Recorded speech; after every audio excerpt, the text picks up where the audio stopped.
Welcome to SVG-TV's news for Wednesday, July 24th, 2019.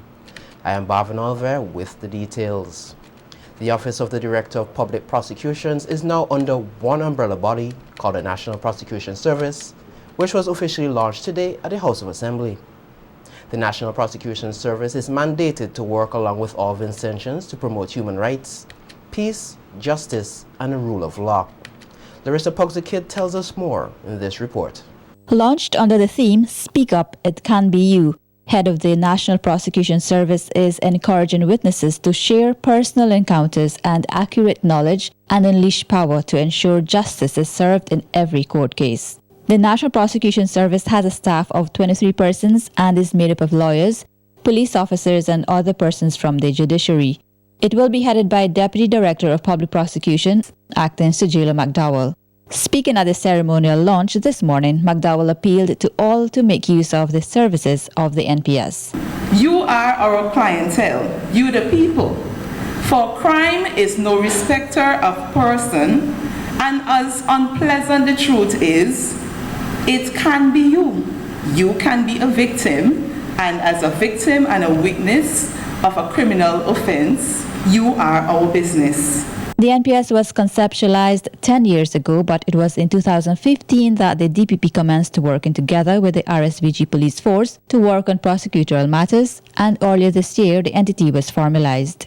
There are currently 6 police officers who are assigned to the DPP's office as prosecutors and other support staff, including 2 interns.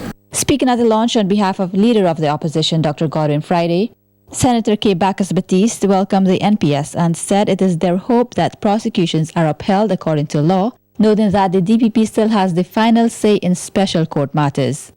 These powers vested in the DPP are to the exclusion, let me quote the Constitution, to the exclusion of any other person or authority. And this includes the NPS. So, since the law has not been altered, the ultimate power still rests with the DPP, not necessarily the NPS. High Court Judge Justice Brian Cottle and Chief Magistrate Rashan Brown both spoke on witness protection once empowered to speak. This highlights the united effort needed by all stakeholders in combating crime and ensuring that when persons speak up, it will also mean they will be safeguarded and protected, especially against all kinds of unscrupulous persons who will endeavor to keep their mouths closed. Our citizens must be encouraged, empowered, and indeed rewarded for revealing criminal activity. There must be that partnership between the public, the police, and the prosecutors. Crimes should be promptly reported and investigated, and punishment upon conviction must be swift and sure. Speaking on behalf of Prime Minister Dr. Ralph Gonsalves, the featured speaker was Attorney General Jaundy Martin. He had a clear message for all persons who find themselves on the other side of the law. Through this partnership, not only will gangsters, hustlers, and transgressors be prosecuted and convicted, but post-conviction, their assets, being the proceeds of crime, will be confiscated, and they will be made to pay for the harm caused to society from any other assets of which they are possessed. Let criminals be warned that if there was a former environment in which crime was lucrative, this is no more. Former Director of the Office of DPP, now serving as High Court Judge of the Supreme Court of Justice in Belize, Colin Williams, and former Police Commissioner Reynold Hathaway were commended for the role they played in the establishment of the NPS. Reporting for SVG-TV News, Larissa Puggs-the-Kid. Meanwhile, a number of speakers from the Judiciary gave their full support to the National Prosecution Service, including former Director of Public Prosecution, Colin Williams, who now serves as a High Court Judge of the Supreme Court in Belize. 3 things or 3 activities that we had, that we have developed, and I commend the Office of the DPP, the National Prosecution Service, for continuing along that trend in terms of being able to do publications and to keep the public informed. The training of prosecutors in various areas, including prosecuting drug trafficking matters and sexual offense matters, among others. A program of continuous professional development must be pursued if prosecutors are to perform their various tasks to the best of their abilities. My sincerest hope is, like in other jurisdictions, increased efficiency, impartiality, independence, and most importantly, public confidence will be the result of this timely, important, and historic endeavour. When I look at your staff here today, I'm sure you are very proud that your work has continued apace. Practitioners, as usual, are of course always impatient with the progress made so far and already referred to in speeches. Practitioners are desirous of seeing more changes, particularly in the relevant areas of the law, and not just mainly in procedures. The bar, however, has been engaged in a number of these changes in a series of medical legal symposia in forensics and the law. The government said Reliable Construction Service Limited, RSCL, will complete the river training works at the Yambu River in North Central Windward constituency, for which it was originally contracted to complete under a CDB-funded project prior to the procurement process, being labeled a misprocurement and the funds recalled. According to Prime Minister Dr. Rav Gonzalez, the work, which was already commenced, is considered very urgent and must be completed to protect vulnerable homeowners on the bank of the river where the works is now at a standstill. He said that under its legal authority, Cabinet has decided to permit RCSL to resume its work at the Yambu River. In light of the CDB's action to pull out of the project, the financing is now expected to come from the government's consolidated fund. PM Gonzalez said the Ministry of Transport and Works has been directed by Cabinet to submit a special warrant to obtain financing for the work and to deliver a draft contract for the outstanding works to the Attorney General for urgent review. He said the Cabinet has also requested the Ministry of Transport and Works and the Tenders Board to review the evaluation of the bids and advice rendered by the consultants, the IBI Group. This review, legal advice from the Attorney General, will address the IBI Group's professional advice on the bids in the first place and its potential liability to the government of SVG for any loss or damage incurred or suffered. Work on the Yambu River training project was halted after the CDB on April 9, 2019, informed the Director of Finance and Planning that the misprocurement had been declared as a result of the financing of the contract had been cancelled. The government is reassuring the public that they will continue to abide best practices and strengthen even further the public tendering process. Leader of the opposition New Democratic Party, Dr. Godwin Friday, has congratulated Boris Johnson on becoming the new Prime Minister of the United Kingdom. In a statement, the NDP leader said his party joins the entire Caribbean Democratic Union in wishing Johnson well as he takes his new role and task of leading the United Kingdom. Dr. Friday said his party looks forward to the continued partnership to work together in the advancement and betterment of both SVG and the UK. Music can open up a world of opportunities, and the nation's youth have been encouraged to be disciplined in order to grasp these opportunities. This encouragement comes from Assistant Superintendent of Police Junior Simmons as the RSVG Police Force Band commenced on Monday its annual summer program. The program is in its 12th year and allows children the opportunity to discover and polish their musical talent. Assistant Superintendent of Police Simmons said the band's summer program is quite popular and forms part of their efforts to give positive guidance to the youth. We had the Coast Guard summer program started as well, and we also have the Pan Against Crime program. So undoubtedly, the police force has the largest, the biggest summer programs throughout the length and breadth of St. Vincent and the Grenadines. Our aim is to assist our young people to channel their energies in a positive direction during summer. The summer is a very long period, and children left idle, they can do all sort of different things. But we want our children to be engaged positively. Hence the reason why we have developed these many programs. ASP Simmons said the program will also teach life skills and further encourage the participants to be disciplined and look out for one another. Because you will not only learn about playing an instrument, you'll be taught in different aspects of life, civics, disaster management, human trafficking, and many other programs. So I want to encourage you, students, to be very receptive to what you've been taught, to be obedient, to be mannerly, not only to the lecturers, but also to each other. I want you to be a family, be each other, be a brother's keeper, all right, over the next several weeks that you will be in this program. Also speaking at the opening ceremony was former Commissioner of Police Michael Charles, who said there are some students who may not be academically inclined, but have a musical talent.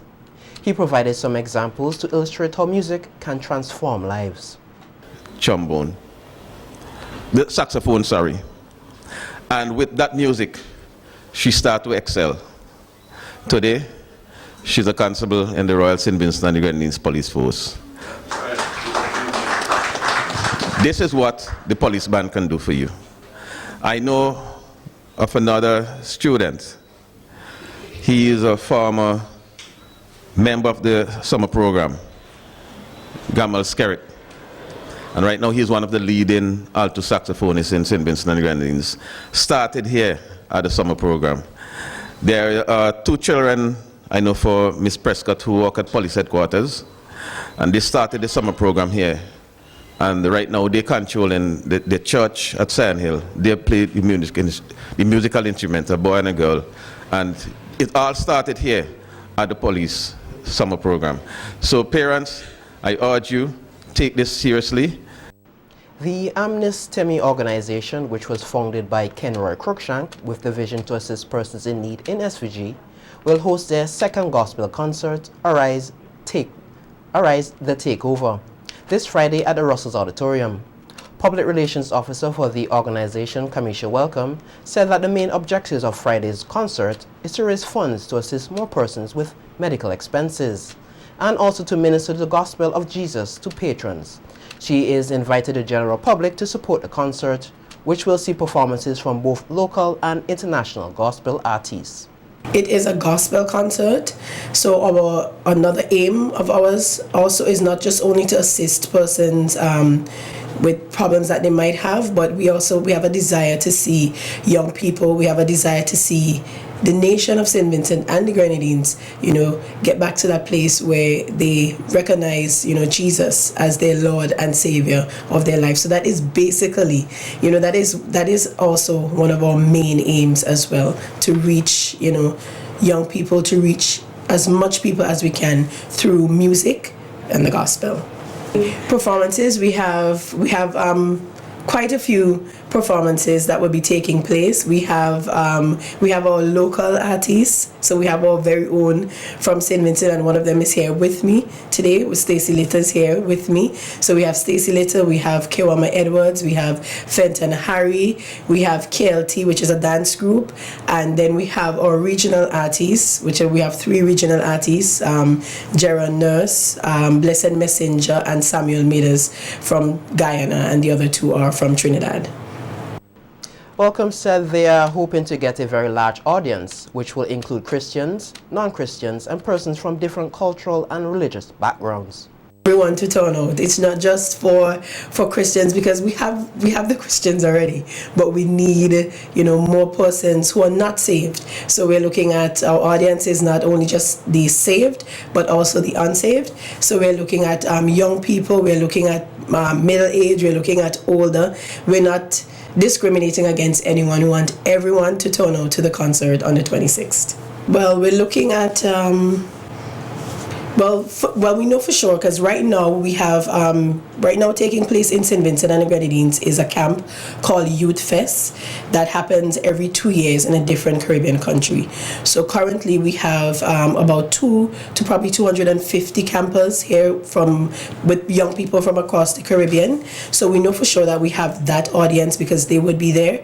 But apart from them, we have we're looking for about 600-700 people to turn out, or even more than that. One of the local artists who will be performing at Friday night's concert, Stacey Little, said patrons will not be disappointed. Little will use the opportunity to launch her 2019 gospel single, One God. And so it is a collaboration between me and another artist who's on the lineup, Kiwama Edwards. It's the first time I'll be doing a collaboration like this, along with the youth band that I mentor, Yale Band. All the music, everything was produced by them and arranged by them. And me and Kiwama will be launching it on that night. And I want to thank Anestame for providing this opportunity. And I am super excited about Friday night and I know all the young people that I'm around is excited about Friday night coming, because some of these the local artists as well as the artists from Trinidad and Guyana, they are happy that everyone could culminate and come together under one arena and just give God some high praises. So it is something you can't miss, and I'm inviting everyone to come out Friday 26th, this Friday, Russell Auditorium, 6:30 p.m. You can't afford to miss it at all. Friday's concert is expected to begin at 6:30 p.m. The Mariacoa Medical District Group was launched on Monday at the Levi Latham Health Complex. Monday's launching event included the distribution of medical supplies to the facility from the St. Joseph Convent Mariacoa Secondary Schools Alumni Association of North America. Speaking at a handing-over ceremony, President of the Mariacoa District Health Group, Joseph Mapp, said the donation of medical supplies is their way of giving back to the community. The Mariacoa District Health Team planned for the distribution of the supplies. This was done through a needs assessment conducted by the area coordinator for the 6 health centers utilizing their staff. Sister Arlene James is the coordinator. The items were distributed as one of the several activities done to commemorate the 1st anniversary of the group's existence. Among them are wheelchair, commodes, bath chairs, raised toilet seat, walker with wheels, arm and leg prosthesis, advanced pressure wound therapy, HP scale, and Pampers. Mapp took the opportunity to thank former students of the St. Joseph Convent Mariacoa Secondary School who are here in SVG for their support services. On the local scene, 2 bodies dealt with the movement and distribution of the medical supplies. Island-wide Medical Transportation Services Incorporation made the necessary arrangement for the items to get to St. Vincent and the Grenadines. This company is owned and operated by 2 brothers, Cosmos and Andrew Bailey, past students of the St. Joseph Convent residing in North America. Foot health practitioner attached to the Levi Latham Health Complex, Elfrida Joseph Leonti, expressed gratitude for the association for the donation. On behalf of the Mariacoa District staff, which includes Evesham, Calder, Richland Park, Levi Latham Health Complex, Greg's and Lomans Health Centers, we want to say thank you to the Alumni Association who donated these items to us today. We are sure that our patients will be grateful to receive them, and we know that they'll be put to good use. Thank you very much for your hard work and for supporting us in this venture.